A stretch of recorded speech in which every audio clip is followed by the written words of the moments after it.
bad because they're not ready for that.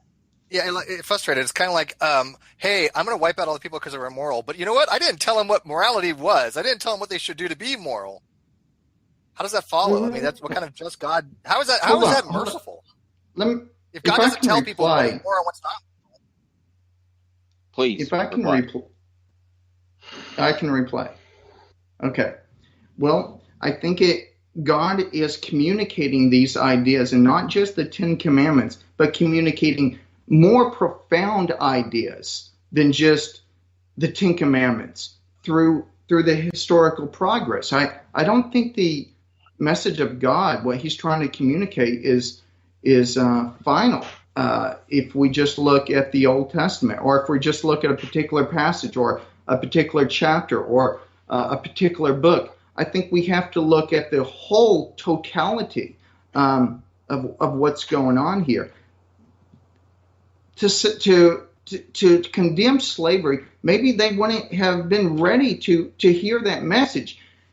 As for the flood, these people were sinful and practicing bestiality. If you're going to take the Christian message seriously, God had every right to do that, to wipe out a lot of mankind. I, however, believe it was a local flood. I don't believe it was a worldwide flood. That's my particular interpretation. But I don't see how we can, on the backs of pure reason, say that God was not in a position to know. I think what you're doing is, when you go to these particular passages, you're doing what Kant said. You're playing this postmodernist game, and I hope we do go there, because we look at these things like slavery being evil through the totality of a church history that shows that it really is evil. The cultural milieu, the very fact that they were willing to regulate slavery, shows that a progressive revelation was on its way to began, and it reached its completion. Well, I don't think it's totally reached its completion, but we can see a lot of these things are condemned through the historical process. Are you hearing? Are you hearing anything that you're saying out loud? Hold on, just stop. Everybody stop. Everybody stop for just a second. Everybody stop for just a second. Everybody stop for just a second. Are you hearing what you're saying out loud? Like, I wonder if you understand some of the things that you're saying. Well, I do think that's a little rude. Hold on, it may be rude, but it's honest, okay? Because what you're saying is that we're playing some postmodern game. We're not playing a postmodern game. What we're doing is we're laying out what a book says that claims to have the moral standard by which all people should follow.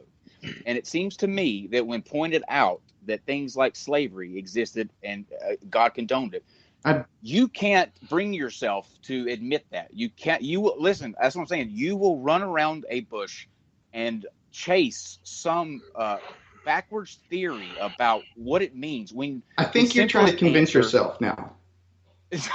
Listen, look, this is what I'm talking about. Let me reply. Do you understand? Hold on, I'm not finished yet. Listen to me. We've gone through this before. I will let you reply when I'm done, but as long as my mouth's moving, I'm still getting a thought out. So I would appreciate it if you would not interrupt me. Now, what I'm doing is I'm pointing out the contradictions that are in a book that claims to have the moral standard. And what you are doing is you're dancing around with useless terms and made up theories and principles that don't have any application to what we're talking about. So what I would like from you is a straightforward answer, the first one of today, on do you think God either condones or does not condone slavery? And that is either, listen, that is either a yes or a no question. It requires no BS explanation. So did God condemn slavery? No qualifier. So you're looking at one instance. There's a more sophisticated answer. Look. No, there's not. Wait. Hold on. With all due respect, this is a binary. This is a dichotomy here. Either God does or he does not. There is no other possibilities. This is basic classical logic, and we're asking you: does God condone slavery? Or is this the case that he doesn't? So if I give you the proposition, God condones slavery, is that proposition true or false? No. I don't think God condones slavery. Okay, so then you let me finish. There you go. Let me finish.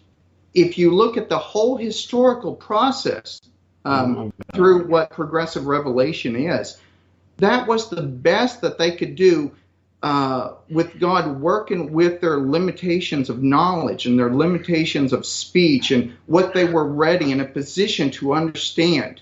That's the best that they could do. Now, I believe our society has progressed since then because of progressive revelation, and it progressed through the centuries because of especially because of Jesus. Do unto others as you would have them do unto you. I'm not looking at this through one point of reference and then making a determination. I'm taking a step back in humility, and I would ask y'all to do this too, and then making a determination whether Christianity can be credibly believed when there's a book in the Old Testament that doesn't specifically condemn slavery. Perhaps God is showing us through the historical process in trying to change our hearts, not just our minds, on the proposition that slavery is evil. Maybe it's a question of the heart. Maybe it's a more profound question than what you're offering. Or perhaps God condones slavery, and he's not somebody that is worthy of worship for all of eternity for that very reason. Now, there are more reasons. But to allow a group of people in any time period to suffer in slavery just because he didn't feel the people were ready at that particular time to hear that you shouldn't own his creation is preposterous and outrageous, and it's ludicrous to even put forth that kind of narrative. All right, frustrated atheist. Can I build on that? Yes. Okay. No, hold on.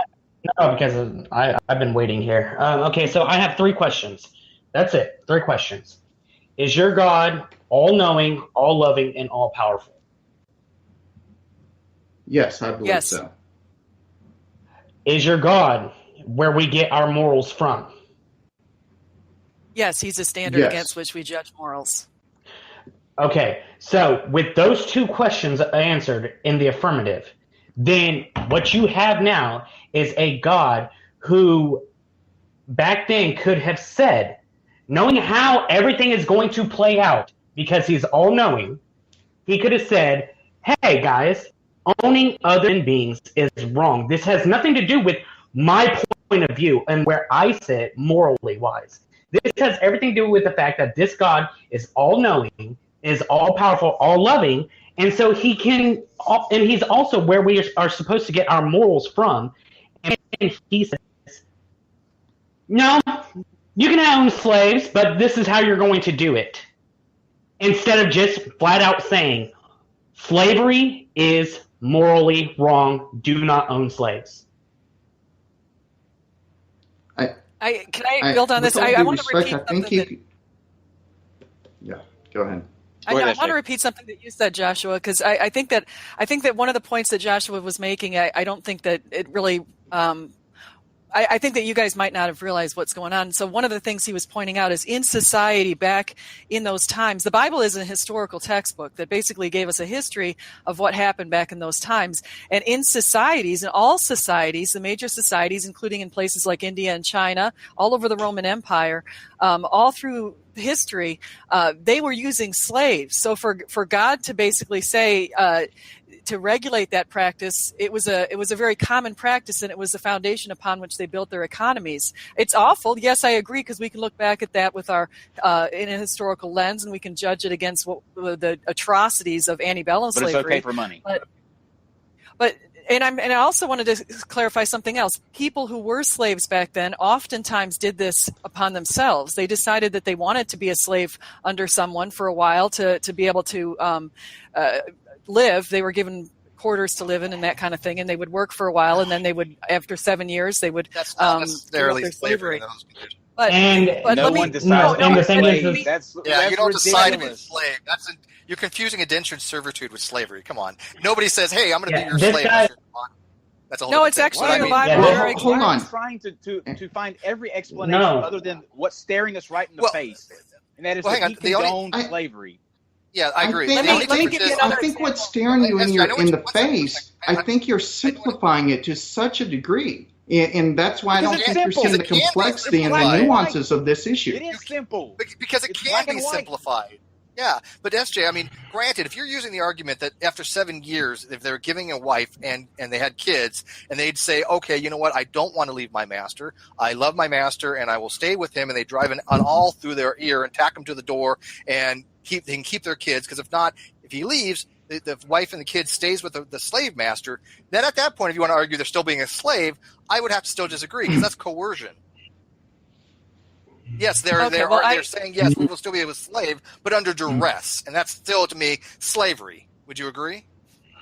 If the slave decided that he wanted to remain a slave, they were supposed to go see a city member and have the city member agree and have that slave say in front of the person, yes, I want to still remain a slave. So there was that. And I agree with you. Mm-hmm. But I think we've kind of gone down on a tangent.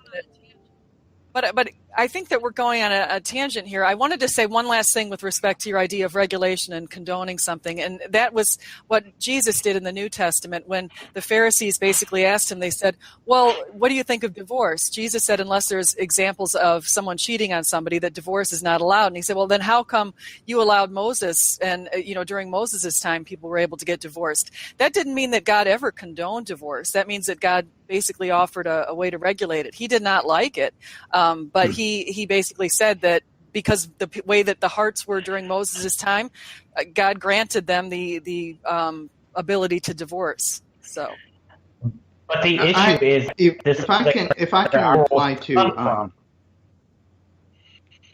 reply to someone, if God is all knowing and all our morals come from God, that doesn't mean that we can't discover morality through other means that God is the ultimate foundation of. We can discover morality through common sense principles. By the way, I hope we get to these common sense principles of Thomas Reed and common sense realism that inspired the foundation of America, the founding, and Jonathan Witherspoon and so forth. I want to go into that later. But if God is all-knowing, I wonder why God did not teach Moses differential calculus or something other like that. Maybe people weren't in a position to know that. Joshua, just stop. What I think is God let us have free will. That's one of the most bizarre arguments I've ever heard in my life. And I've been doing this a long time. That's just bizarre on so many different levels. You're actually trying to conflate calculus with basic human morality and how to treat people. Are you out of your mind? This is the point. This is what it does to you. Okay. You will not just admit the simple answer, and that is that he condoned slavery. You're willing to run around every excuse and excuses that I've never heard before in my life with bringing up calculus. It's bizarre. It's bizarre. Well, I don't know. I don't know if you read theology. Maybe that might be the reason why you haven't heard these explanations. I don't know. I'm trying to give you a more sophisticated answer than what you normally get. Look, that is not. Listen, that is not a sophisticated answer by any means. What that is it's a bullshit. It's a bullshit. Look over here. Don't look at what it really says. Look over here, and nobody's falling for it here. Like. You can spout off all of these. It's laughable. I mean, what you're doing is laughable. I just want to tell you, it's laughable. Let me ask you something. To be frank. Sure. Oh, rats! I think I apologize right then. It just went out of my mind. I'm sorry, SJ. I'm sorry. I forgot what I was just going to say, sir. Well, I think that we all, and I'm trying to figure out, I'm trying to piece together, because I forgot how this occurred, how we went from talking about communism and atheism and all that stuff to slavery. How did that even happen? I'm not sure. I don't know, but it's a good thing that it did. Just a natural development. It to me, it speaks volumes. I mean, it's black and white. Well, maybe your mind is made up and you're looking at theology in only one way and not a more profound way that theology can be there's nothing profound looked at about through the centuries. I don't care what your overall message is. If you at any point condoned the owning of people and the way they were treated, then that screws up your entire message. Like, no amount of good works is ever going to rectify the justification of owning